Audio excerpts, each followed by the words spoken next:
After everything that happened, over half a year passed in the blink of an eye. With the end of the Great Twilight, an armistice was declared on the second day of the Great War. Supreme Commander Van Dyke and Lieutenant General Bright worked together to minimize casualties during the negotiations. Meanwhile, the media reported that Emperor Eugen would return to the throne after recovering from his surgery. This was broadcast around the world, in tandem with the declaration that Calvard played no part in the assassination attempt. However, the truth only ended up plunging the empire into greater turmoil and spurred a storm of criticism from other countries. Amid the chaos, Governor Regnitz stepped in to try to bring the situation under control. He issued the order for Erebonian troops to immediately return to the empire. Many feared that Calvard might take this opportunity to strike back, but such fears proved to be unfounded. I can only assume it was because Calvard didn't want to take any chances against the far stronger Erebonian army. For the people of Erebonia, it was as if they had woken up from a nightmare. On the other hand, the people of Calvard began to criticize the empire all the more fiercely. Fortunately, due to the evacuation efforts on the first day of the war, civilian casualties were kept to a minimum. President Rocksmith, nearing the end of his term, made careful efforts to placate his citizens. However, he found himself under serious pressure from the new president-elect and was made to demand astronomical reparations from the empire. The provisional government in Erebonia, led by Governor Regnitz, was forced to negotiate. As part of the negotiations, he demanded that Calvard pledge to not invade Crossbell.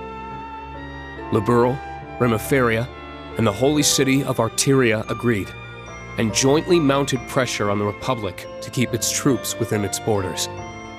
Reparations were eventually made, mostly funded by the Erebonian government, the Imperial family, the Reinford Group, and House Cayenne. As the Imperial army withdrew from Crossbell, discussions began between the Empire and Speaker McDowell. But the Governor General's personal defense force refused to stand down and took control of the city themselves. Rufus condemned their actions from prison, but they refused to back down, and the threat of a Calvardian invasion began to loom. So, the Crossbell Guardian Force, formerly the Crossbell Military Police, worked with the citizens to devise a solution. And on the day of Arkanseal's star-studded comeback performance, the Governor General's defense force was quickly subdued by citizen volunteers, and Crossbell was free once more. At the heart of the operation were the officers of the Special Support Section, saving their country yet again. While foreign affairs were steadily heading in the right direction, Erebonia's domestic issues showed no signs of stopping. With the news of Chancellor Osborne's death, the nobles he had kept in check scrambled to reclaim their former power. Class warfare broke out once more, and though the imperial family tried to restore order, rumors of Prince Cedric's role in the Chancellor's warmongering caused their pleas to fall on deaf ears. The Crown Prince's mysterious disappearance only put them in a more difficult position. Just when things seemed their worst, Princess Alphen and the newly returned Prince Olivert engaged the public directly and sincerely. As a result, the imperial family slowly started to win back the people's trust the continent over. Meanwhile, news of Crossbell's liberation stirred talk of independence in Jirai and North Ambria. Some argued, however, that the 10 years Jirai had spent as an SEZ had bolstered its economy and reduced poverty. The issue is still hotly debated, and those in charge are monitoring the situation carefully for fear of more conflict igniting. Though Chancellor Osborne's right-hand man, Governor General Rufus Alberea was apprehended. Majors Lecter Arundel and Claire Reevelt managed to avoid arrest. Not only that, but they remained at the Intelligence Division and the RMP, respectively, focusing their efforts on restoring order to their country. That said, both groups lost their position as government organizations and underwent extensive restructuring. The Bracer Guild regained its former status in the Empire, and for the first time in 5 years, all its branches were reopened. High-ranking bracers from all over the continent helped to combat disorder and unrest within the Empire, according to certain classified information from the Guild. Prince Cedric, thought to be missing, had in fact become a member of Ouroboros. There are even rumors that he was made an enforcer, but that remains unverified. Meanwhile, after tirelessly aiding the other great houses, Governor Regnitz, and the Government Accountability Inspectorate for months, Acting Duke Eustace Alberea rejoined his allies for a journey to a certain place. Each of his friends had been busy restoring peace to their country in their own way. But now, with the embers of war finally cooled, they were able to meet once more.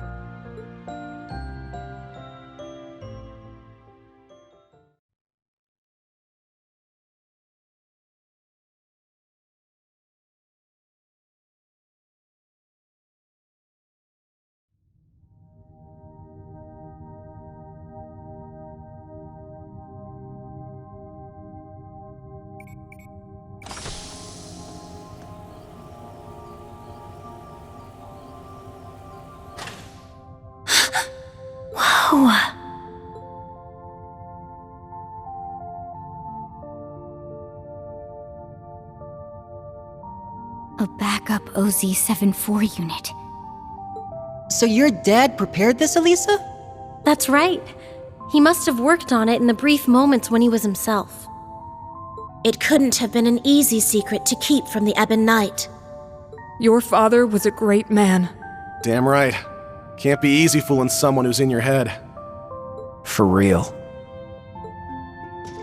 It seems like the mana inside is stable. And it should be easy to work with such a pure soul as hers. We'll be right here to help whenever you're ready. Go ahead, Eustace.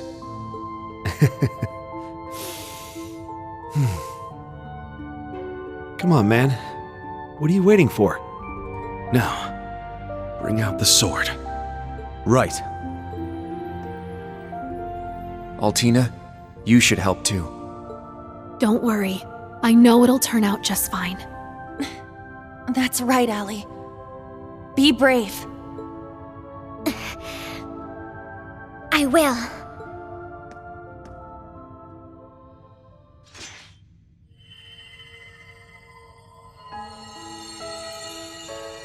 Everything's stable. This should work. Adios, please. Now'd be the time for a miracle. I'm sure we've got 1 or 2 left, right?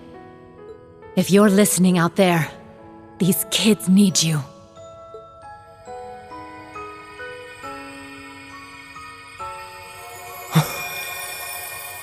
The sword.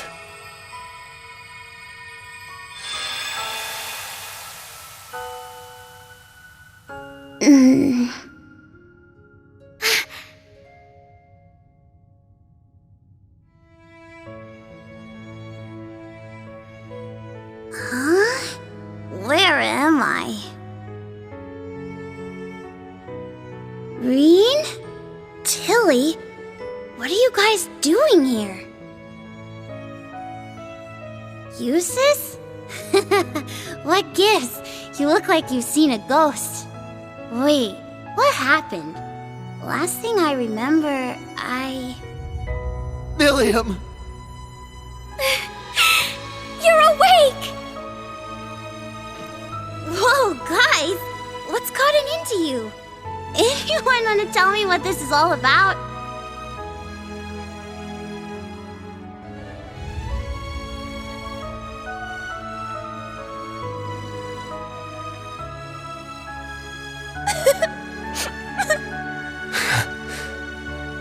It's kind of a long story. So much happened while you were asleep. But before we get to all that...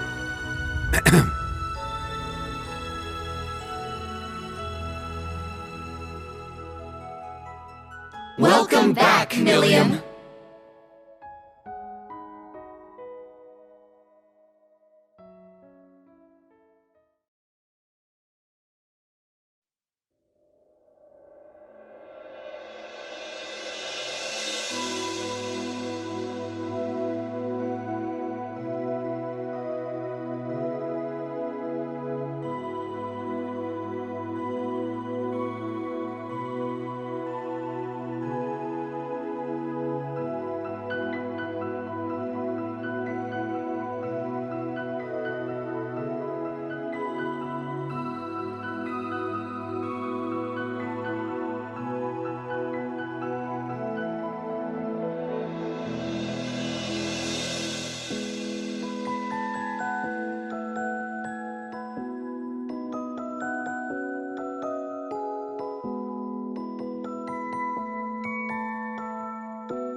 I understand now.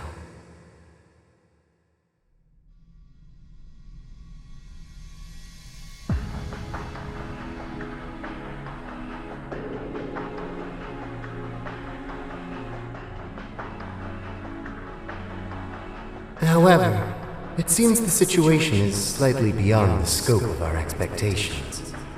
The seventh Anguis has been lost to us, while the second continues her leave of absence. Though perhaps the biggest surprise is that neither the Stalritter nor McBurn have returned. Well, old McBurn's finally gone out on a journey of self-discovery. Little too late if you ask me, though. As for the Stalritter, it seems like they've decided to branch off on their own. That's hardly a cause for concern. The second Anguis is a careful, calculating woman. She's sure to cooperate with the next plan. When she does return, I'm certain McBurn and the Stalritter will follow. And perhaps even Blue Blanc and Luciola too. Though, I think it's safe to say Kruger's never coming back. That makes her the fourth total dropout after Luve, Joshua, and Ren. We've gained quite the interesting little pawn in her place, though, wouldn't you say? The magic swelling in his ancient blood is quite something. A promising newcomer if ever we've had one. I suppose.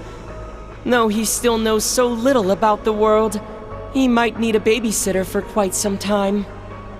Regardless, let us leave the enforcers to their own discretion, and take care that you do not follow the same path as the Faceless. You all seem to hate my predecessor so much. I almost regret not being able to meet him. Well, you've certainly filled his shoes in terms of personality, at least. It seems all three of you have gathered.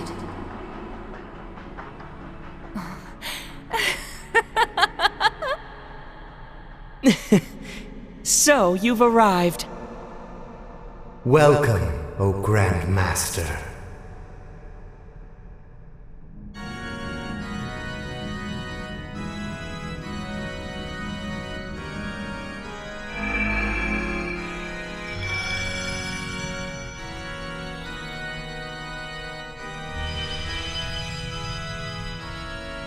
Maribel, you have done very well.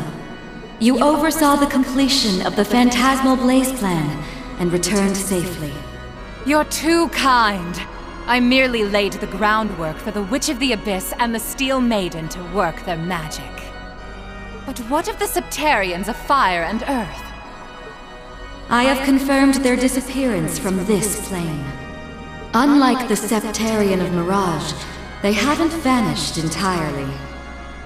But as they are now, it is nearly impossible for them to fall into human hands once more. Is that so? I guess we can say things are still going smoothly then? Indeed. Our plan continues apace. Vida searching for a new path, in spite of her continuing faith in me. The heroic death of the proud Leanne Sandlot. McBurn, the former overlord of the Beyond, realizing the truth of his home. And even the departures of Joshua, Ren, and Sharon were all valuable parts of the process. In short, everything that happens is within your knowledge and by your mercy. To be honest, it's simply incredible. Your very existence is akin to Ars Magna. No, I am but a shadow. I exist solely to announce the appointed time to the world. The other Anguis may not be present, but I shall make this declaration here and now. The world has escaped the Great Twilight, extending its lifespan ever so slightly. 3 years yet remain, until all returns to primordial nothingness. The third stage of the Orpheus final plan, the Eternal Recurrence plan, begins now.